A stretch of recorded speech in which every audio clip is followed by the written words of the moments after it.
1:23 a.m. April 26, 1986. The sky above a small Soviet city turned brighter than dawn. Curtains glowed white, washing entire rooms in unnatural light. Birds stirred before people did, confused by a day that hadn't yet arrived. In a fourth-floor apartment, a mother opened her eyes, thinking morning had come early. She touched her son's hair, whispering, "Sleep a bit more," before turning toward the window, where the horizon burned without sound. Inside the control room, laughter mixed with the hum of machinery. Men in uniforms, young, sure of themselves, watched panels of flickering gauges. Someone joked about finishing early. A cup of coffee trembled on the console. One hand reached to steady it, another turned to switch. The instruments wavered. "That's strange," a voice muttered. Another replied, "Calm routine, it's fine. It's just the test." Outside, a fox stopped mid-step, frozen by a blinding light that tore through the night. For 3 seconds, the world shone as if it had been reborn. Then silence. No blast, no cry. Only stillness, deep and absolute, as if the earth itself was holding its breath. And in that quiet, history quietly changed direction. Morning light settles gently over Pripyat, soft, golden, and calm. The city glows under a pale sky, unaware. Children run through blooming cherry trees, their laughter echoing between rows of gray apartment blocks. A man kneels by his bicycle near the park, hands black with grease as he hums along to a cheerful song from his radio. In the square, an old woman tosses breadcrumbs to pigeons, smiling as they scatter and return. The sound of life filling the quiet streets. Inside the power plant cafeteria, trays clatter and steam rises from bowls of porridge. Engineers in blue uniforms laugh, teasing one another about who will be promoted next. They trust the hum of the machinery behind the walls, the steady rhythm of power and progress. For them, the plant isn't danger, it's pride, a monument to human control. Across town, in a classroom lined with paper flags, a teacher writes on the board May 1st celebration. The children draw red banners, sunshine and parades. One girl lifts her hand and says proudly, "My father works at the reactor." The teacher smiles, nodding as the chalk squeaks softly. Outside, the turbines hum, deep and constant, blending with birdsong and distant laughter. Mothers hang laundry from balconies, the white sheets glowing in the spring light. Radios murmur from open windows, weather clear, skies calm, everything under control. In a small apartment, a man tightens his belt and leans down to kiss his wife. "Back by noon," he says. She nods, stirring her tea, eyes still half dreaming. Neither notices the faint vibration that passes through the floor. Neither knows this is the last normal morning they will ever have. Far above the rooftops, the wind changes direction, silent, invisible, carrying something unseen, something that will soon erase every sound they just made.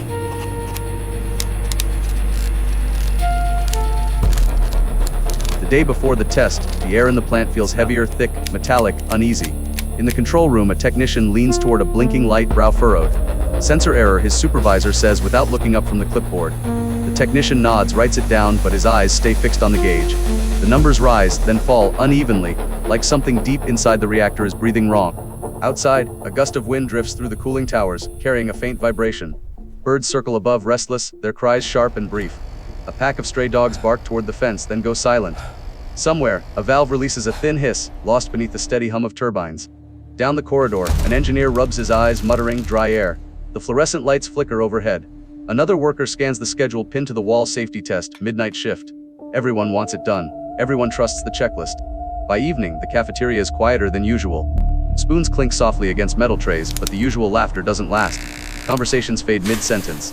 The coffee tastes strange, bitter, like rust. A man sits by the window, staring at his reflection in the glass. Behind him, the lights flicker once, then steady again. In a nearby apartment, a young woman hangs laundry on a line. The horizon glows faintly orange, too early for sunset. She pauses, squints at the strange color, and feels a chill she can't explain. Then she closes the curtain, switches off the radio, and goes back to folding clothes. Inside the control room, pens scratch across the logbook.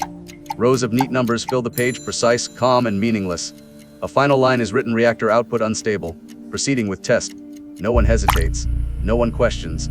And no one imagines that by sunrise, there will be no home left to return to.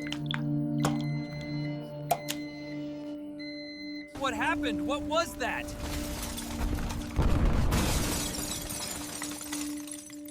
One 23:45 a.m. The floor shakes once, then again harder. A sound like thunder trapped underground rolls through the concrete walls. Inside the control room, glass shatters, lights burst into white. What happened? Someone yells. Another voice answers through the chaos. The core is gone! Dust and smoke fill the air. Metal groans, alarms wail, then cut off. Men crawl across the slick floor, coughing blood. One tries to stand, slips on water mixed with graphite shards. The panels spark blue, crackling with energy. The air tastes like metal, sharp, electric, alive. Outside, the roof is gone. The reactor glows, a blinding column of light rising into the night, pulsing, breathing like something alive. Firefighters arrive, uniforms thin, no masks. They think it's just a roof fire. They run toward it without hesitation. Their boots crunch across glowing debris. One man kneels, picks up a black chunk of graphite. It fuses to his hand instantly. He screams, skin burning in the cold night air. Drop it! Drop it! Someone yells, but he can't. The smell of scorched flesh mixes with smoke. The commander shouts orders over the roar ladders. Water! Get closer! Water hits molten metal and bursts into steam, swallowing their voices in a white hiss. Somewhere a siren starts, wavers, then dies as if choking. No one knows. In the city, windows burst inward from the shockwave. Curtains flutter, glass scatters across bedroom floors. Mothers wake their children, pulling them close. From balconies, people stare at the horizon, the light rising over the power plant, glowing blue and red. A sunrise that burns instead of warms. A bus driver stops in the middle of the road. What is that? A boy whispers. His father says nothing. His face glows pale blue. He doesn't blink. Above the inferno, helicopters circle. Pilots lower sacks of sand and boron through the smoke. The rotors whip radioactive dust into clouds that cling to their suits, to their skin, to their lungs. At the hospital, stretchers crowd the corridors.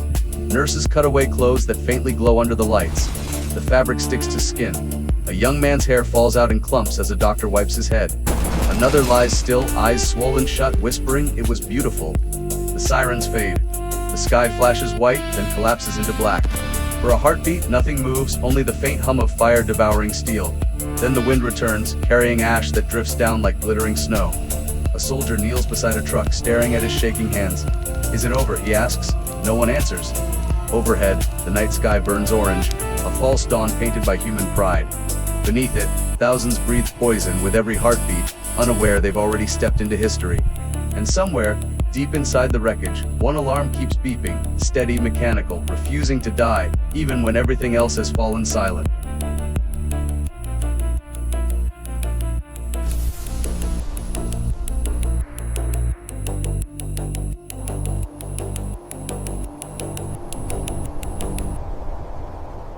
Dawn over Chernobyl. Smoke drifts like pale ghosts between the towers. The city stands silent, not peaceful, only emptied of sound. Birds lay still across the pavement, their feathers coated in gray ash. Fire trucks remain frozen in place, ladders half raised, hoses stiff with steam that no longer moves. In the hospital, a nurse peels off her gloves slowly. Her fingers tremble. They're burning from the inside, she whispers, voice barely audible. A doctor beside her nods, exhausted, his eyes unfocused. The corridors overflow with stretchers. Too many wounded. No answers left to give. A young boy lies on a cot, clutching a toy truck. His lips move, but no words come out. His skin glows faintly red under the light. Down the hall, someone screams once, a sharp cry that cuts through the hum, then silence. Outside, soldiers shovel black soil into lead boxes. "Don't breathe too deep," one says, forcing a laugh that dies before it's born. None of them speak again. Loudspeakers crackle through the static temporary evacuation. Bring only documents. Families gather wordlessly, staring at the long line of buses. Diesel fumes mix with the scent of smoke and dust. A mother wraps a scarf around her daughter's mouth, whispering, "We'll be back soon." The child nods, clutching a trembling kitten to her chest. Through the windows of deserted apartments, curtains ripple in the morning breeze. Half-drunk cups of tea sit on tables. Radios hum softly, still playing cheerful songs for a city that no longer listens. As the buses pull away, the Ferris wheel stands untouched, bright yellow cabins swaying gently in the wind. No voices, no laughter. Only the soft, hollow click of metal turning against air. The whole valley holds its breath, as if the earth itself is trying not to wake the dead.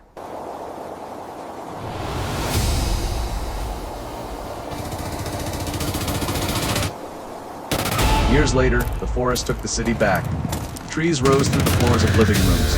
Roots split the pavement, vines wrapped around balconies once filled with flowers. Wolves wandered through empty playgrounds where children had once shouted and laughed.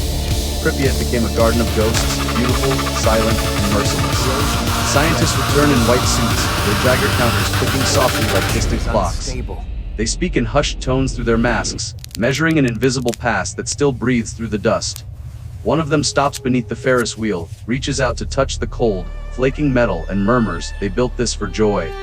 The wheel shifts slightly, creaking in the wind as if it remembers. In a faded photograph, men in uniform stand smiling in front of the reactor, proud and certain. Their names are carved on stone now, but their faces remain young forever. The voice over the silence says, "They weren't villains, just people who trusted numbers more than fear." Inside the sarcophagus, the core still glows faintly, buried but alive. Dust drips in slow spirals through shafts of light. Time doesn't heal here, it only forgets more quietly. On the anniversary, a soldier returns to the exclusion zone. He kneels in tall grass and lights a single candle.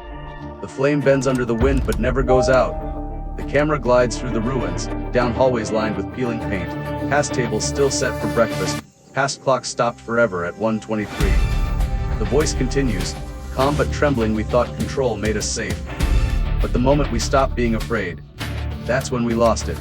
A violin begins to play one long note, fragile, almost human. Sunlight slips through shattered windows, brushing gold across the gray walls. Birds nest inside the concrete heart of what once burned. And in the stillness, Chernobyl speaks, not in fire, but in memory. It wasn't the radiation that changed the world. It was the certainty that we could never be wrong. Fade to black. Only the wind remains, moving softly through the trees that learned to grow without us.